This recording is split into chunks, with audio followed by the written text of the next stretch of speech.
Across human history and civilizations separated by oceans and centuries, a chilling practice keeps popping up.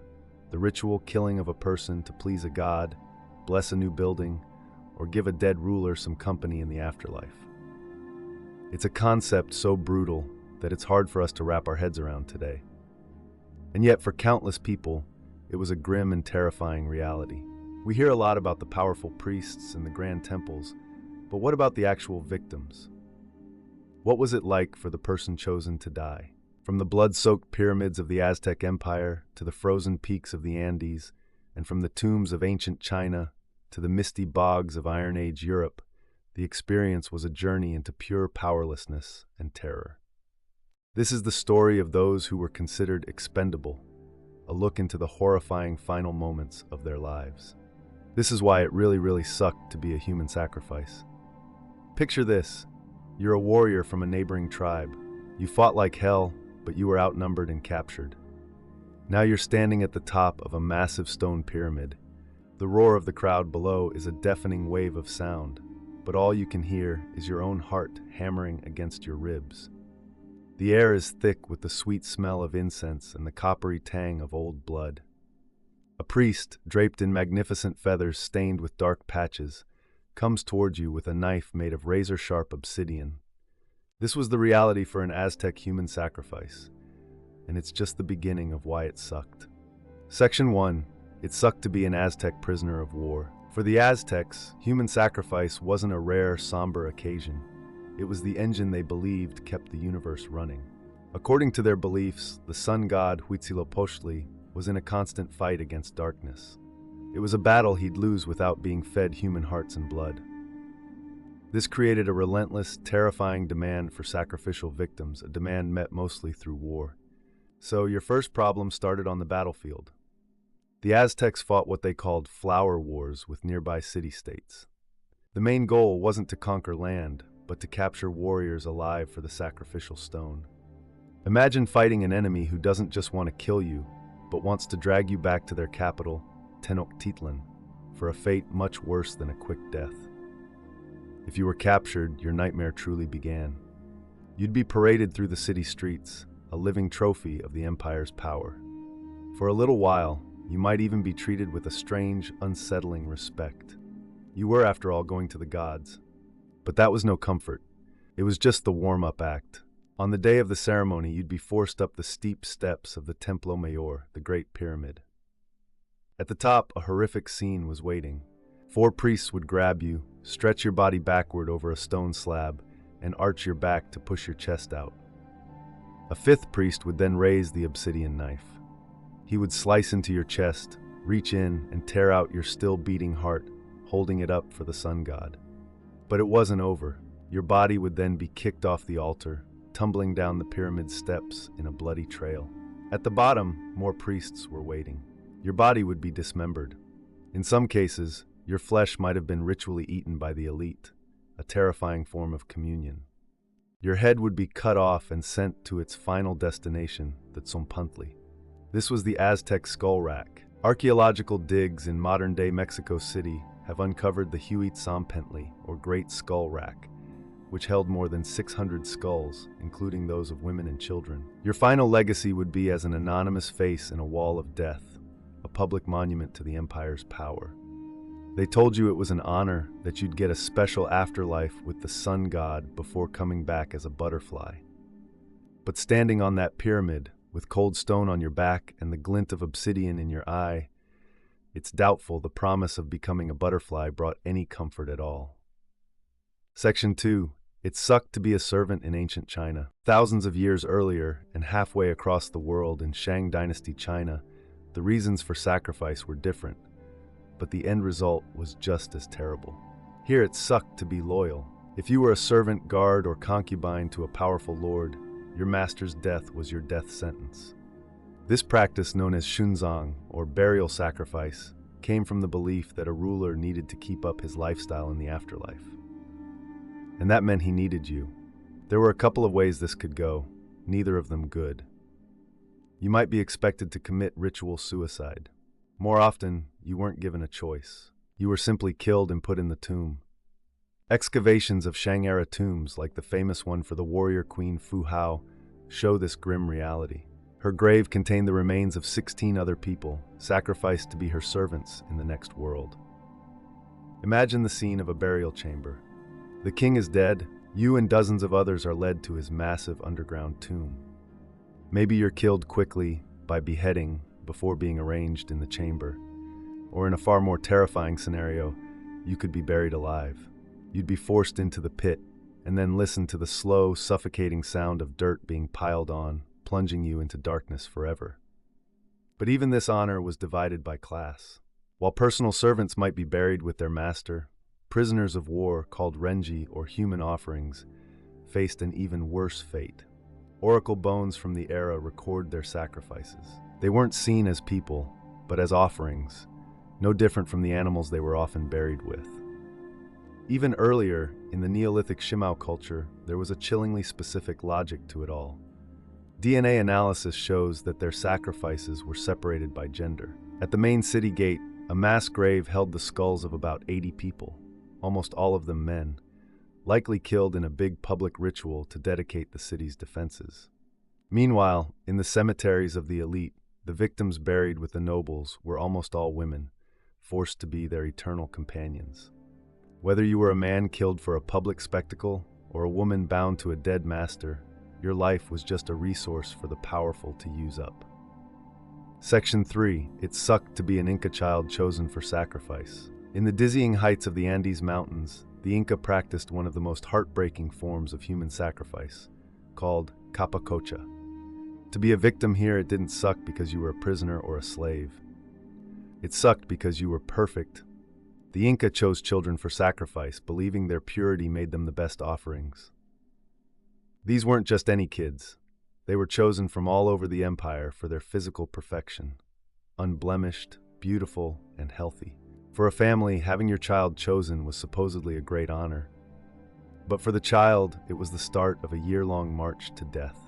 Once you were chosen, your life changed. You were taken to the capital city of Cusco and treated like royalty. Analysis of mummified remains, like the famous Lulelaco maiden, a 13-year-old girl found near the top of a volcano, shows their diet improved dramatically in their final year. You'd be fed elite foods and fattened up like a prize. You'd take part in the empire's grandest ceremonies. But it was all a gilded cage, a long, drawn-out preparation for death. A key part of this was the ritual use of coca leaves and alcohol, a maize beer called chicha. Biochemical analysis of the Lulaco maiden's hair shows that her consumption of both shot up in the final weeks of her life. This wasn't just for ceremony, it was brutally practical. It kept you calm, confused, and sedated for the final journey. And what a journey it was. You would walk for weeks or months, hundreds of miles to a sacred mountain. Imagine, as a child, being marched to the roof of the world, higher and higher into the thin, freezing air. You'd finally reach the summit, a place over 22,000 feet above sea level. By now, you'd be heavily drugged, dizzy from the altitude, and numb with cold. The final moments were quiet. There was no roaring crowd, no pyramid. Just you, a few priests, and the vast, silent emptiness of the mountains. Some children were killed by a single blow to the head. Others, like the maiden, were given a final, large dose of chicha and simply placed in a small chamber. They would fall into a final hypothermic sleep, their bodies left as perfect, frozen offerings to the mountain gods. The preservation is so incredible that one archaeologist said the Lulelaco maiden looks almost as if she's just fallen asleep.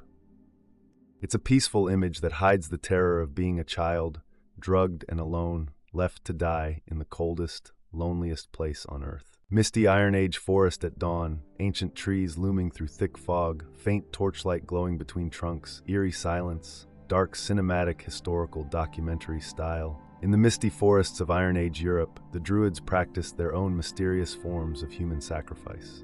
Roman writers like Julius Caesar wrote about them with a mix of horror and fascination. They described enormous wicker men, giant statues supposedly filled with living people and set on fire. While the Wicker Man remains unproven by archaeology, chilling discoveries of bog bodies across northern Europe suggest these stories of ritual murder were all too real. To be a victim here meant your final resting place was a cold, acidic peat bog. And thanks to the bog's unique preservative powers, we have an uncomfortably clear picture of why that sucked. One of the most compelling cases is a young woman found near Winterbourne, Kingston in southern England from around 400 BC. Her skeleton tells a story of a brutal life and an even more brutal death. Analysis shows she was in her late 20s, but had spinal damage and arthritis, suggesting a life of hard labor.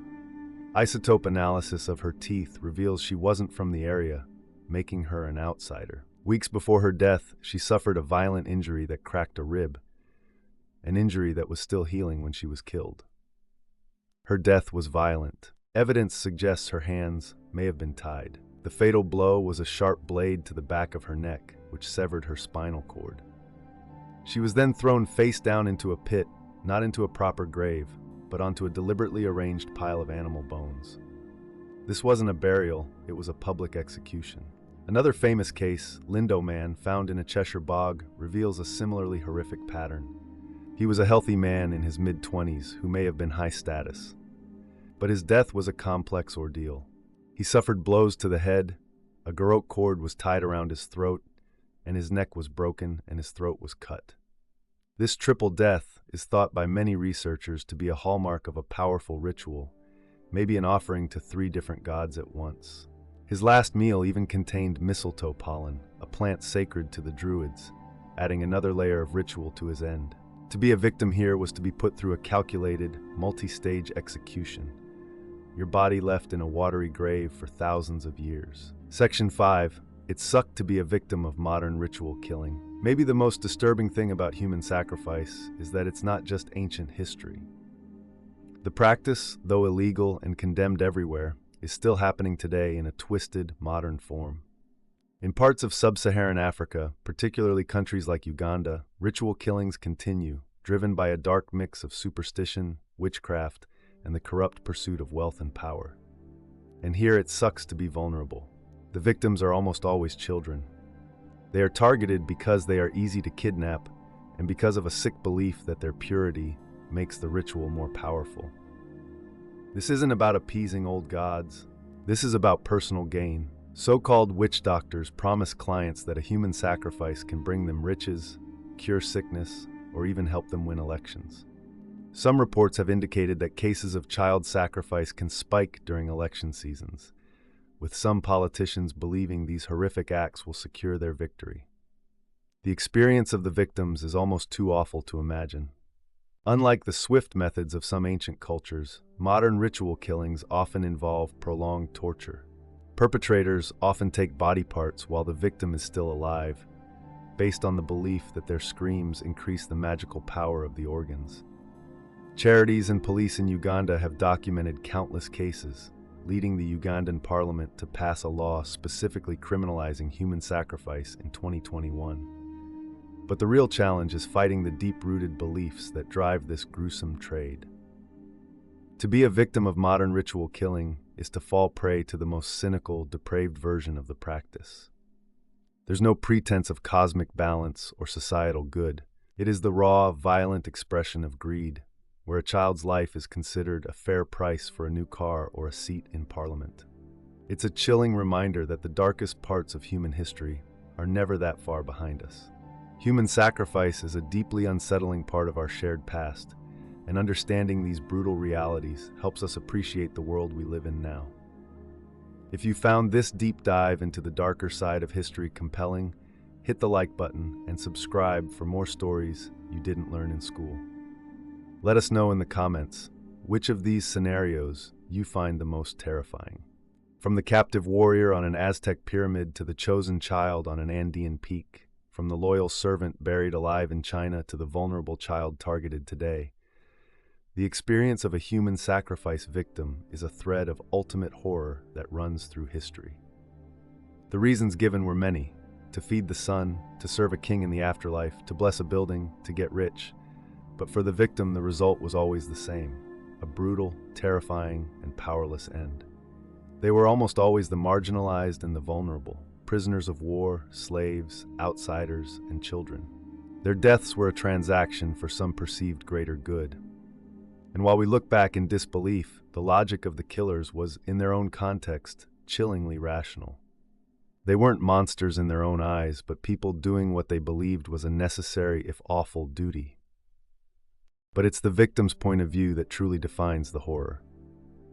To be a human sacrifice was to have your life, your future, and your very self stolen from you in the most violent way possible, all for a belief you may not have even shared.